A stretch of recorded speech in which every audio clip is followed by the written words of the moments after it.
Como decía entonces, el efecto termodiónico es una formación de una nube de electrones, ¿cierto? O de la nube de electrones por el calentamiento del filamento de tungsteno, es decir, también se conoce con ese nombre, esa formación de la nube. Entonces hasta acá ya tenemos electrones. Ahora, ¿qué hay que hacer con los electrones? Hacer que se movilicen o que se desplacen. ¿Cómo generamos ese desplazamiento? Entonces, ¿qué tenemos que hacer? Generar una diferencia de potenciales entre el cátodo y el ánodo, porque sabemos que los electrones tienen carga eléctrica negativa, ¿cierto? Entonces, para hacer que se desplacen, ¿qué tengo que hacer? Que donde están, que es el cátodo, se cargue negativo, porque las cargas que son iguales se repelen y que al lado contrario, que es para donde van, se cargue positivo. De esa forma, el ánodo va a atraer los electrones y el cátodo los va a repeler para que se puedan expulsar o puedan salir pues con aceleración o con fuerza, ¿cierto? Entonces, ¿cómo genero esa diferencia de potenciales? Inmediatamente antes del disparo o cuando estoy disparando, se carga negativo el cátodo y se carga positivo el ánodo. Y eso genera lo que estoy diciendo, que se repelan en el cátodo los electrones, o que se repelen, y que los atraiga el ánodo, ¿cierto?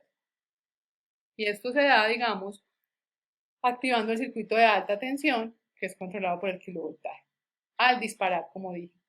Entonces, el cátodo se carga negativo, el ánodo se carga positivo, los electrones son repelidos del cátodo y son atraídos por el ánodo. Esto solo sucede por la activación del circuito de alta tensión. Si no se activa, eso es imposible que suceda, ¿cierto? Y esto va a, pues digamos que va a determinar antes del disparo la diferencia de potenciales entre un polo y otro.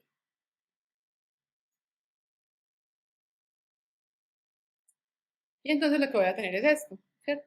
Salen los electrones, chocan con el blanco de tungsteno y van a formar ondas que son diferentes. No todas las ondas son iguales. Hasta acá, digamos que tenemos ya los electrones acelerados y que van a chocar contra el blanco de tungsteno y a formar diferentes ondas. Entonces, como les decía, las ondas que se forman son distintas, no todas son iguales, no todas son ondas cortas o ondas largas. Las cortas son las que tienen poca distancia entre sus crestas, las largas tienen mucha distancia entre las crestas. Recuerden que las ondas cortas son más penetrantes, son más potentes, tienen más capacidad de atravesar los tejidos, las ondas largas no tienen esa capacidad. Entonces, los tipos de rayos X van a ser distintos, no todos van a ser iguales. Se pueden generar, digamos, diferentes tipos de rayos X, básicamente porque van a diferir en energía y en longitud de onda, ¿cierto? Entonces, se pueden generar rayos X a través de dos mecanismos, dos tipos de radiación, digamos. A través de radiación general o de frenado y a través de radiación característica. Vamos a explicar las dos, simplemente para tener claridad.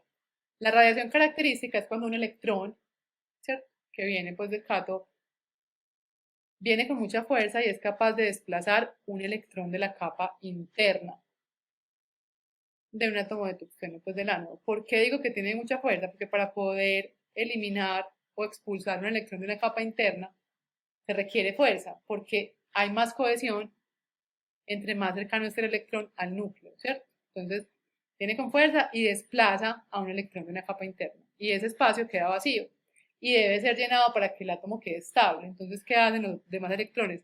Saltan de las capas inferiores. Entonces, esta capita brinca acá para taparlo y la otra brinca acá. Y así sucesivamente.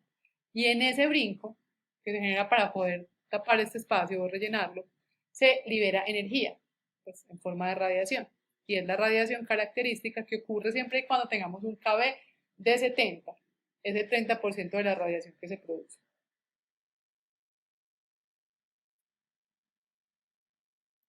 Y la radiación de frenado es cuando el electrón viene, ¿cierto?, y pasa muy cerca al núcleo o choca con el núcleo. Lo más común es que pase cerca al núcleo, no es tan común que choque con él.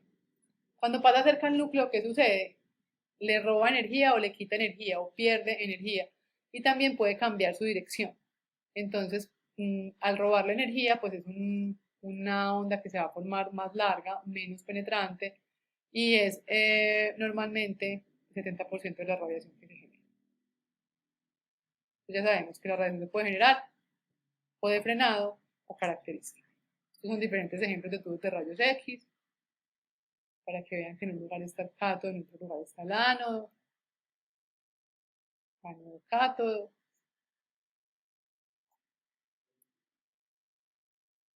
Perfecto. Entonces ya tenemos electrones, ya chocaron los electrones, pues ya los no. Ya generamos electrones, generamos desplazamiento de los electrones y ya chocaron los electrones y formaron una radiación y vimos que se forman ondas diferentes, que no son iguales. Ahora, ¿cómo generamos las diferencias de potencial? Es decir, ¿cómo logramos que se cargue positivo un lado y negativo el otro y que se transforme en energía? Básicamente, porque como hemos dicho, hay unos transformadores de alto y bajo voltaje, o tenemos terminales de alta y de baja tensión, que lo que hacen es lo que hablábamos al principio, transformar la corriente eléctrica que entra, que normalmente es de 120 y 200 voltios, dependiendo del lugar o país donde uno esté, porque hay países que manejan 120, otros que manejan 220, y transforman esa corriente alterna que entra en 50 a 90 kilovoltios o 3 a 5 voltios, depende, o sea, amplifican o reducen para el ánodo y para el cátodo. Perdón, sí, para el ánodo y para el cátodo.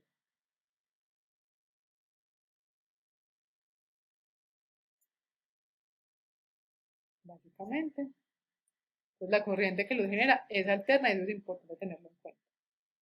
Porque al ser alterna, eso va a generar o va a ayudar a que esos rayos sean heterogéneos o sean diferentes, ¿cierto?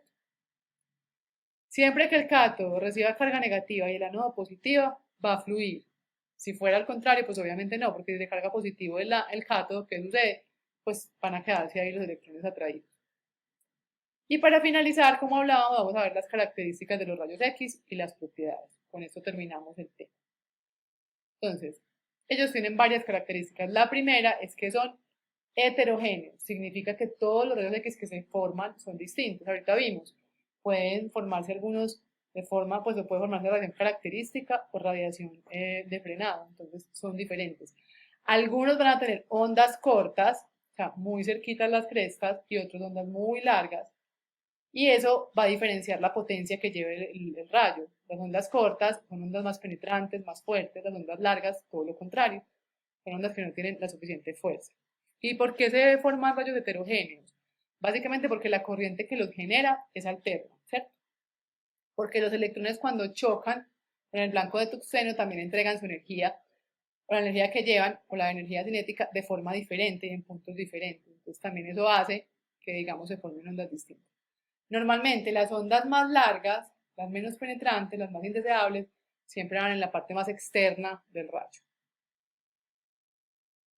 Son divergentes. ¿Qué es que son divergentes? Que no son paralelos, no están así, sino que van así, ¿cierto? Divergentes. Dicen que la divergencia tiende a disminuirse hacia el infinito, pero nunca van a ser o sea, nunca van a llegar a ser paralelos, pero pueden ser inferiores. Entonces, por eso decíamos que esa divergencia, cuando es muy largo el tubo, pues puede que me ayude a que se produzcan menos distorsiones, pero igual tanta distancia no es buena porque pierden potencia. Entonces, digamos que esa característica de la divergencia también es la responsable de las distorsiones que se pueden presentar en la imagen. Ustedes han tenido experiencia tomando radiografías, me imagino, y se han dado cuenta que muchas veces quedan elongadas, escorzadas, etcétera, y una de las razones es por eso, por la divergencia de los rayos X. Son rectilíneos, viajan en línea recta e invisibles porque son imperceptibles por los sentidos, por la velocidad con la que viajan a la velocidad de la luz, no son perceptibles.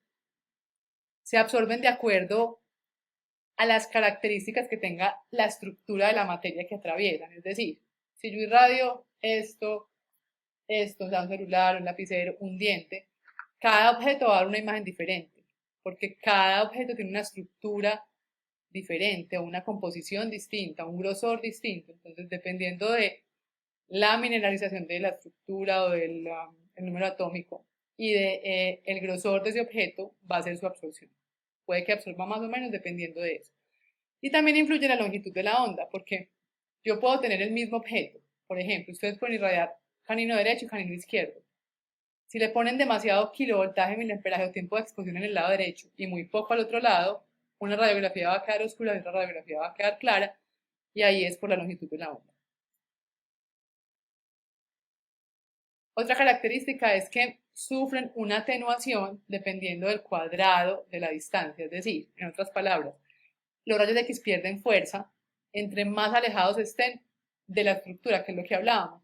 Cuando compramos un tubo tan largo, pues ellos van a perder fuerza, porque entre más lejos esté la fuente de la estructura, menos potencia va a traer el rayo cuando choque. Entonces, por eso a veces, si es tan larga, nos toca aumentar el tiempo de exposición para no perder propiedades en la imagen.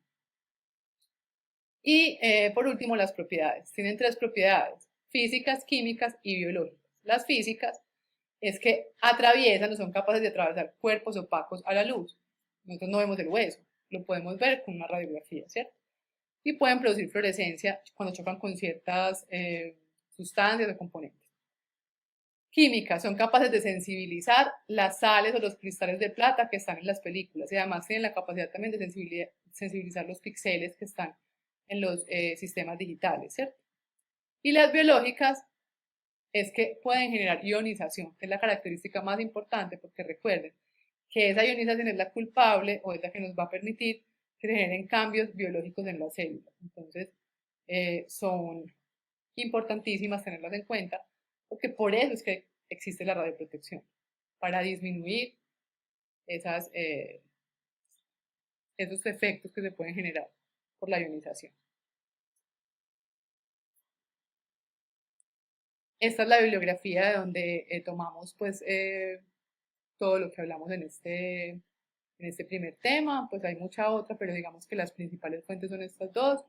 Este libro de White es muy completo, entonces ahí pueden buscar y encontrarán bastante información. Bueno, y acá aparecen las fuentes de las imágenes que están en la presentación. Gracias.